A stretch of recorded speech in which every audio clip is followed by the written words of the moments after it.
Bom, gente, para quem não sabe, hoje, dia 30 de agosto, é o Dia Nacional de Conscientização sobre a Esclerose Múltipla.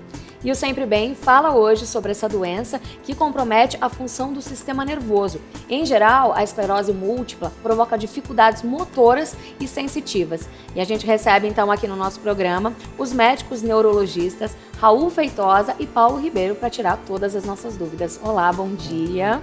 Muito obrigada pela presença de vocês. E, segundo o Ministério da Saúde, aqui no Brasil, 35 mil pessoas têm esclerose múltipla. O que é essa doença?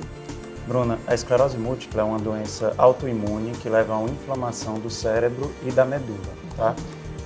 Que são responsáveis por controlar os movimentos, a visão, as nossas funções neurológicas. Essa inflamação é causada por uma desregulação do sistema imunológico, levando aos sintomas que vão depender da área acometida no cérebro ou na medula. Mas como que acontece essa desregularização? Ela tem algum fato específico? Como que é? Bruno, existem autoanticorpos contra alvos no neurônio dentro do cérebro e dentro da medula que podem desencadear essa resposta inflamatória. Por que essa resposta é desencadeada, nós ainda não temos uma explicação para todos os casos. E tem alguma idade específica que a pessoa tem mais risco de sofrer esclerose múltipla? Tem, a doença predomina em mulheres jovens, em geral por volta dos 30, 20 a 40 anos é mais comum o aparecimento da doença. E quais são os sintomas, Dr. Raul? Acho que como o Paulo introduziu um pouco, né, assim, os sintomas eles vão depender de que área do sistema nervoso que é afetado. Né? Então, assim, a gente sabe que dentro do cérebro existe uma certa divisão de algumas funções. Então, as alterações elas podem ser desde uma diminuição da acuidade visual, uma perda visual, né? Se for acometido, por exemplo, o nervo óptico.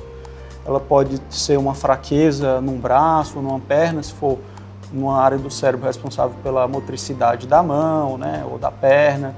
E, eventualmente, também se acometer a medula, né? A medula espinhal, você poderia ter alterações de força nas pernas, né? Nos braços. Então vai depender muito de que área do cérebro ou do sistema nervoso em si, né, que vai ser acometida. Mas eu acho que algo que é marcante da doença é isso, que você não tem uma manifestação específica, né? São vários tipos de manifestações neurológicas que se pode ter. Sim, mas esses sintomas, eles são constantes ou eles acontecem em surtos? Boa pergunta, Bruna. Inicialmente, os sintomas costumam começar em surtos, né? Um surto é qualquer sintoma neurológico, por exemplo, perda de força em uma mão, alteração de sensibilidade em um lado do corpo, perda da visão em um olho, que acontece de forma aguda e dura pelo menos um dia, tá? A gente chama isso de surto. Inicialmente, a doença costuma evoluir em surto-remissão.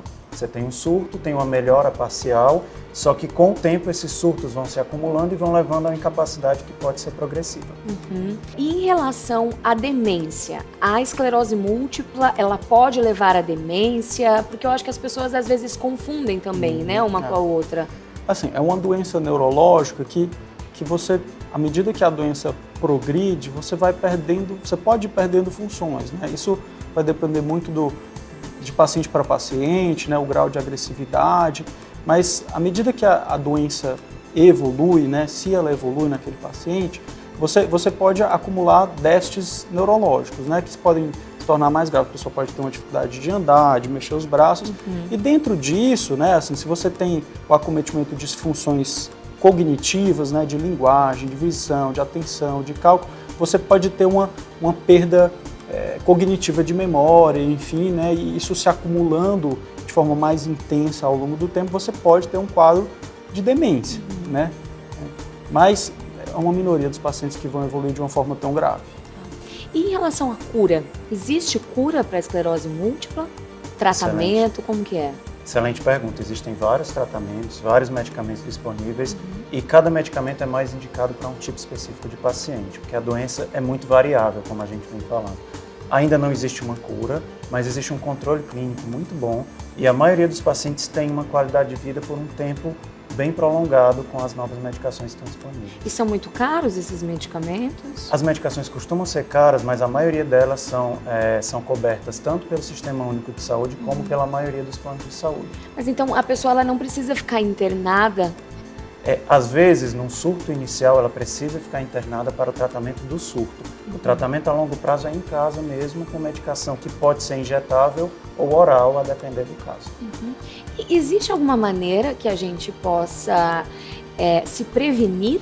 Existe bastante pesquisa em relação a isso, né? Em relação a quais são os fatores de risco, os fatores predisponentes. Mas, assim, na esclerose múltipla em si, não teria uma medida bem clara de forma a dizer, olha, faça isso para que você evite a esclerose múltipla. Como uma medida geral, sempre é recomendado, né, assim, hábitos de vida saudável, né? Prática de atividade física, não fumar, cuidar da saúde como um todo. Fala-se bastante da vitamina D, né? Isso é um assunto de certa forma até polêmico.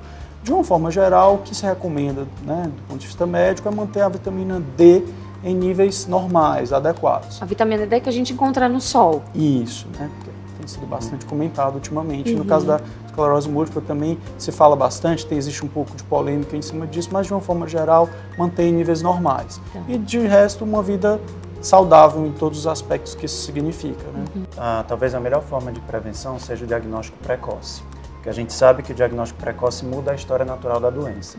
Então, entrar com o tratamento precoce pode fazer com que essa pessoa tenha mais qualidade de vida a longo prazo.